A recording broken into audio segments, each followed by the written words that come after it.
Tonight, the FAA and the NTSB are investigating a deadly small plane crash in Madison County. Right now, they're trying to figure out how many people died. Thanks for inviting us in. It's now 5 o'clock. I'm Scott Swan in tonight for Anne Marie.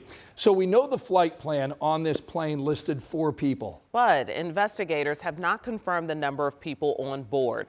Well, the plane was flying from an airport in Fort Dodge, Iowa to Anderson. However, it crashed near the airport around 9:45 this morning. Our Samantha Johnson rushed to that scene when we learned about that crash this morning. She joins us live tonight after speaking with people who work the area as well as first responders. What'd you learn, Sam? That's right. Well, I can tell you we talked to a captain with the Madison County Sheriff's Department who called this a somber scene. Another person calling it a tragedy. Like you mentioned, we've been out here all afternoon with first responders coming and going. And I can tell you now, more than 6 hours after that crash, the investigation here is really just getting started.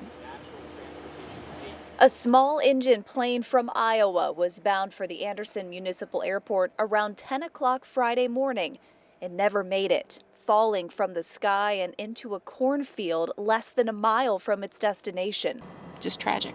Vicki Sullinger was working at AmeriTurf on the other side of the field when she heard the plane overhead. It didn't sound normal, but it was quick. And then there was the rattling on the building and the loud thud. Investigators say the plane flew into the airport too high and was circling around again when a witness said it flipped over in the air and then nosedived into the field. That's when it burst into flames. I can tell you the initial flight plan was for 4 people on board. We can't verify that 4 people actually got on the plane. That's just what the initial flight plan was for. Well, we know that one. That's one too many. Now the FAA and NTSB are investigating exactly what went wrong. It's terrible. It's terrible. I can't imagine who's getting that phone call today. So the biggest questions right now, were there 4 people on board that plane? And if so, of course, who are they? We know the Madison County coroner is on scene now. We're actually working with medical examiners back in Iowa to help answer those questions. We know that process could take some time, so we'll be sure to keep you updated.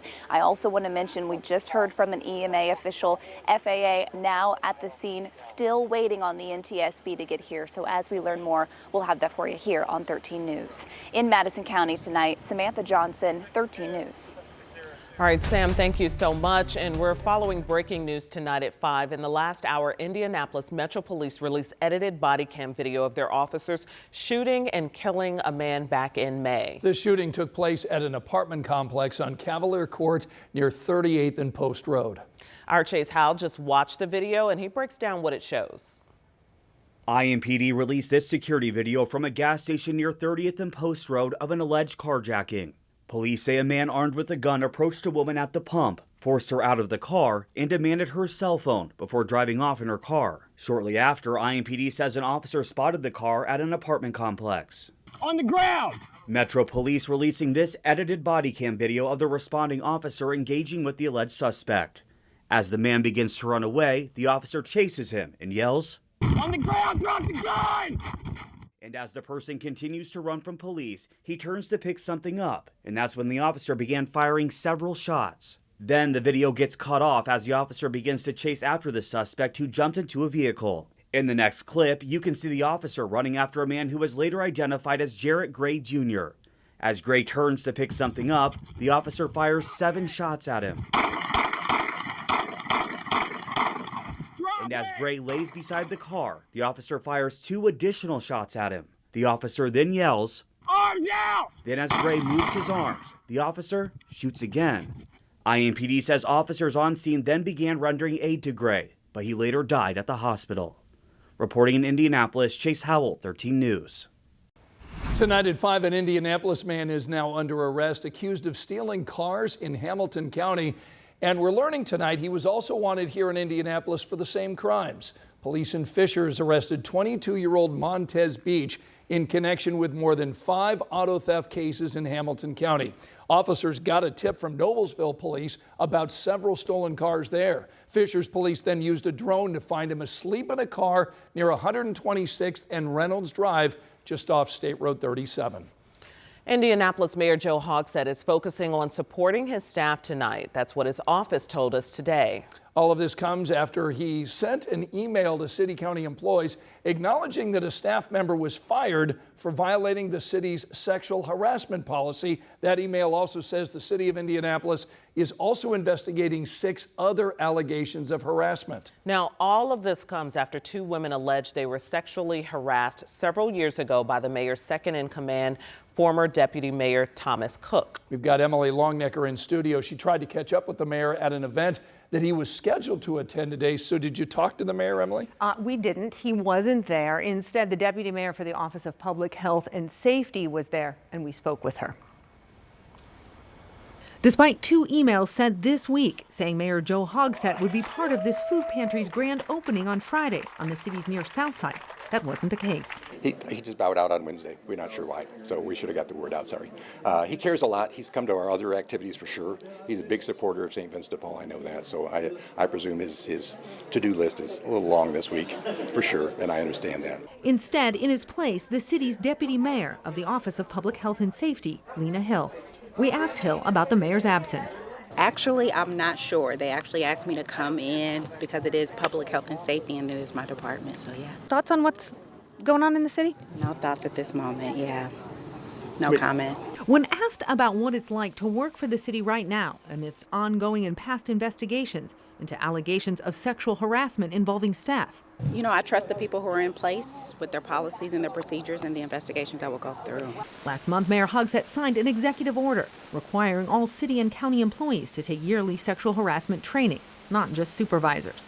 Mayor Hogsett also announced an internal anonymous system for employees to report harassment of any kind, while the city searches for a third-party vendor to handle those complaints.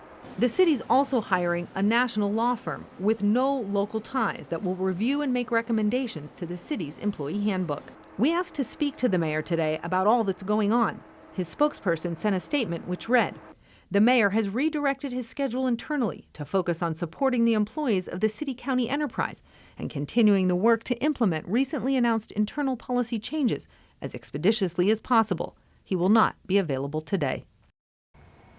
Now, some members of the City County Council have also called for a separate committee to investigate how the administration has handled all of these allegations of sexual harassment. Coming up tonight at 6, we're going to explain who is going to be on that committee and the work that they're going to do. Okay, important work. Emily Longnecker reporting tonight. Thank you. Well, at this hour, we're starting to feel the wind of change that we've advertised all week long here. A little batch of showers pushing through Creamfield, heading toward Knightstown and Carthage. There might be a little pocket of heavy rain. The line of thunderstorms now is approaching the Ohio River right on schedule. We said this would be out of the state by 7 o'clock. Taking its place from north to south here for the remainder of the evening will be less humid air. 72 Indy, 80 in Bloomington, where it's still a little bit muggy, but you can see the dew points are dropping. That's the drier air, and that is the much cooler air on the way for tonight. Shatard, Roncalli, Dave, Dom have you covered. That's our game of the week, but if you have other games here by 7 o'clock and most of this action's done, we'll focus on that north wind, 15 to 30 miles per hour during the games this evening. All right, Sean, thanks so much. Tonight at 5, some neighbors on the east side of Indianapolis want to know what led to the deaths of 2 people discovered inside a house. IMPD believes a man and woman died as the result of a murder-suicide. Our Marina Silva spoke with those neighbors today and shares the questions they want answered. This neighborhood on Chester Avenue on the city's east side is fairly quiet. Neighbors out mowing the grass, working on their cars, and enjoying the weather. But they're grappling with what happened on Thursday evening. When I was in the house watching TV and I seen all the red lights and stuff. Rita Taylor has lived in the neighborhood a few years. She said she would see the woman outside. They were very nice. I just talked to the landlord who says he decided to call IMPD asking for a welfare check on his tenant after another neighbor contacted him. He says he had just talked to his tenant days before. I sent her a message, it showed it's delivered, so I thought her phone was on, but I just thought, let me call the non-emergency line and do a wellness check, and 30 minutes later, that's when I got the news. Brian Boyd has been the woman's landlord for 4 years. He says there were never any major issues. He also said she is the only one listed on the lease. On this public police report, a woman is listed. A suspect's name is not listed. Boyd says he is trying to wrap his head around everything that has happened. So I feel like a lot of my emotions are kind of taken back a little bit, so I'm just trying to make sure the family members are notified, and I want to make sure everyone gets what they need. We were still waiting on the coroner's report to release the name of the two people. As for when the shooting actually took place, IMPD says that is still under investigation. But some neighbors say it had been a few days since anyone had seen the two people. In Indianapolis, Marina Silva, 13 News.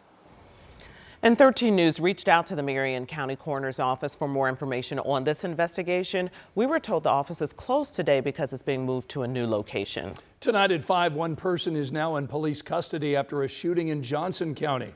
Officers discovered a 35-year-old Greenwood man who'd been shot around 6:30 this morning near West County Line Road and Meridian Street. Tonight, police are telling us they believe the suspect and victim knew each other before the shooting at a home on nearby West County Line Road. The man who was shot tonight is in the hospital. We're told he is expected to recover from that shooting. Tonight, a former Anderson School interpreter is charged with battery. She's accused of duct taping a student's mouth shut and hitting her with a ruler. Marion County reporter Lauren Kostick tonight shares how that school found out and why the interpreter says she did it. That school interpreter worked here at Anderson Intermediate School before being fired last Friday. According to court documents, a different student came forward and told the principal what happened. Police claim Stephanie Arteaga duct taped an 11-year-old student's mouth shut, pulled her hair, sat on her, and hit her with a ruler. Arteaga says she was filling in as a substitute teacher when the incident happened.